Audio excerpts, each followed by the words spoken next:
Hello there, my name is Bryn Llewellyn and thank you to the UK EdChat team for the opportunity to talk about active learning at this year's conference. I'll be looking at the rationale behind why we do what we do. I'll be sharing the research into impact so that we have win-win situations for health and education. I'll also be sharing ideas with teachers so that they can get their children to be a little bit more physically active more often in core subjects. This is me from my school days. The picture on the left is me when I was a child. I wasn't an ideal learner in that I didn't see the point in learning. The only reason I went to school was to play football at playtime and hang around with my mates. The picture on the right is from my teaching career, and I loved teaching. I absolutely loved working in various schools as a teacher, as a school leader, and have many happy memories from working there. The problem was that more and more schools were focusing on English and maths, and in these days of increasingly sedentary lifestyles, we were sitting down far too long. If you were to ask your children to draw a picture of what learning looks like, most of them will draw pictures of children sitting down. Most of those children will then also include pictures of clocks.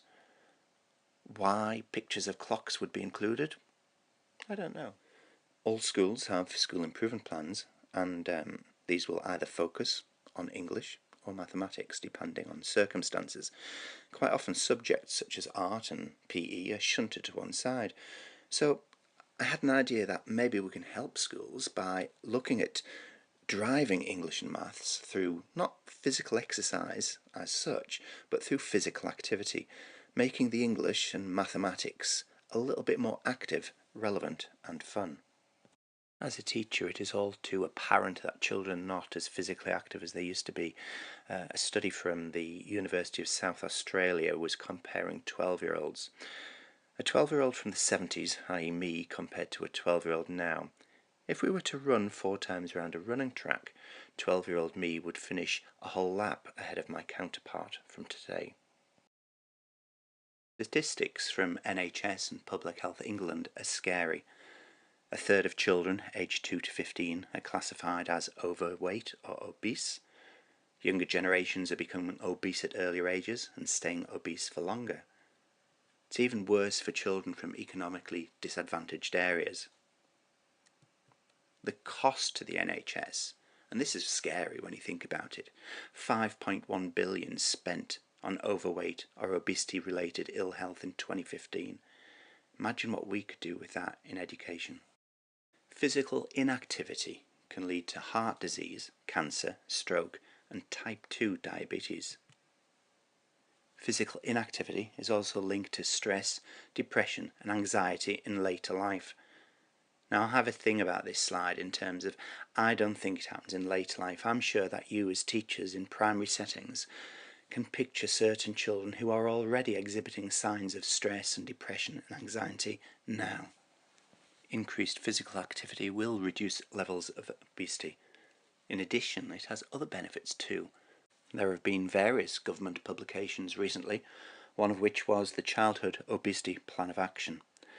Now to many, such as Jamie Oliver and Professor Jim McKenna from Leeds Beckett University, this document just did not go far enough. One of the recommendations was that we remove sugary drinks from vending machines in sports centres. You have to ask yourself how many inactive children, inactive families go to sports centres in the first place. The Chief Medical Officer for England recommends that we go for 60 minutes of MVPA. So the physical activity in this case involves your heart beating a little bit faster, breathing getting a little bit deeper and maybe sweating a little bit. The recommendations for schools is that we go for 30 minutes, and this can be delivered either through break times or PE or physical activity events. It's interesting to know that they also recommend the use of active lessons. When we started out with the active learning approaches, all of the evidence that we were gathering was down to observation and interviews.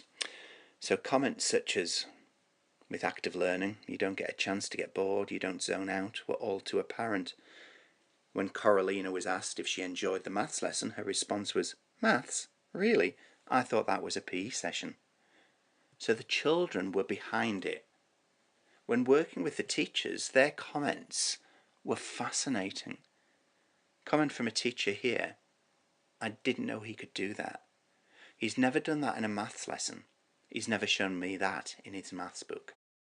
With Leeds Beckett University and their rigorous approach to investigation, we were able to prove impact in terms of increased physical activity, but also improvements in mathematics scores in terms of speed and accuracy. The results were so promising that they were picked up on by mainstream media. Funding to widen the study and look at the impact over a longer period of time. Matt Price reports. We've got to make as many maths equations as we can. To many of us, the thought that this could be a maths lesson might not add up. But for these Year 6 students at Queensway School in Yeadon, taking the classroom outside is having a positive effect on their learning. My 2 digits, so 1 and 2 add up to 3, which is odd. Researchers at Leeds Beckett University have been working with the school to assess what impact these classes have. Workshops run by a group called Tactivate turn maths classes into something which look more like a game of rugby. The endorphins kick in, the oxygen gets into the brain, and with that, children get to develop their vocabulary faster, they're more creative in the way that they think with the numbers. So ultimately they don't maybe realise it's a math lesson until halfway through or maybe at the end of the lesson. We could use decimals as well. And they may not realise they're learning more too. The study claims those children who took part in the outside lessons did better in tests compared to children who worked in a traditional classroom environment. It's only a small sample, but for those behind it, an exciting finding. Should everything be done in an active way? The answer is no, but actually being able to put 1 or 2 active learning lessons into a week to start off with, and it doesn't need to be a whole lesson, it could be small parts of lessons, and actually for those children who are scared by literacy or numeracy, to do it in an active way sometimes can take away those barriers that they face in a traditional setting. The programme also contributes to the recommended 30 minutes of physical activity in schools every day. You get to run around and it's almost like you don't realise you're learning, but it kind of sticks in your head when you're doing it. If you're in a classroom, you find it a bit more boring, so it's hard to understand it more. But if you're playing games, I think it's a little bit easier to understand. Match any of the numbers together in terms of doubles, halves and quarters. Those involved in the research are now hoping for extra funding to see what impact the lessons could have over a year, potentially leading to a radical change to how children are taught in the future. Matt Price, ITV News in Leeds. Well, you did a lot of sport at school, that's obviously why you're so brainy. Well, obviously, yes. He's been a bit sarcastic. Absolutely. Well, he gets plenty of exercise filling out his leave applications. He's been on holiday again. And you get... By working and playing with teachers and schools and organisations, such as the White Rose Maths Hub, we can look at ways to develop mathematical understanding in a more active and creative way. We've got an example from Lordship Lane Primary School in Haringey here, whereby the children, working with their teachers and myself, were soon able to create a game entitled Tomato, Ketchup and Mustard. Some great examples from Castcliffe Primary Academy here in Lancashire, with children looking at doubles and halves, not just with whole numbers but with decimal numbers too. They are also demonstrating ways to sort their numbers in a creative way. The development of this game is quite fascinating. It started by looking at a multiplication triangles worksheet and thinking about how could we make it more active. The initial idea was taken to a school in Nottinghamshire and then developed further with a school over in Durham. So we started with triangles, which led to stars, which then led to constellations. Taking the children outside allows infinite possibilities for learning. Here's a wonderful example from the awesome Langham Village School down in Norfolk. Another wonderful example of outdoor education, this time from Greengates Primary School in Bradford. The teacher in this case wanted to develop their children's understanding of multiplication, factors and prime numbers. Take them outside onto the playground, allow the children to be creative, let them show their mathematical understanding in different ways, for example with chalk. This activity was sent to us from Queensway Primary School in Yeadon, Leeds. The image was tweeted to me and I had to guess the learning objective. Took me a while, but I got there in the end. This is an example of rounding up or down to the nearest 10. The staff at Queensway Primary School really have a commitment towards outdoor learning. For example, in the past you might have done a measuring activity using a ruler and a worksheet, but not at Queensway Primary School. Giving each child a ruler, the children were asked to go outside and find something that was 5, 10, 30, 60, 90 centimetres long. This involved children working together and exploring the area and discussing the mathematics in a way that they would not have done while sat down in the classroom.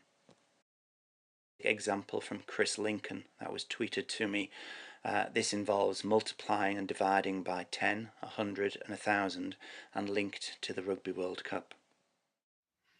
As a teacher, I know the importance of sharing ideas. So here's an idea that was first devised in Leeds and then developed in schools around the UK. The games are now being played around the world. This game was made by Hannah in Leeds.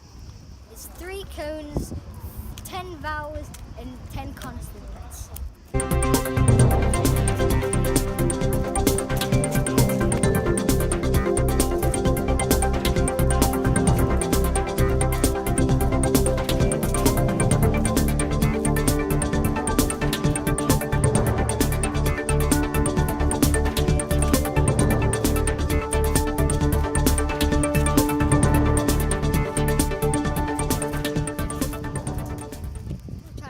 Now I'm going to do the thinking challenge.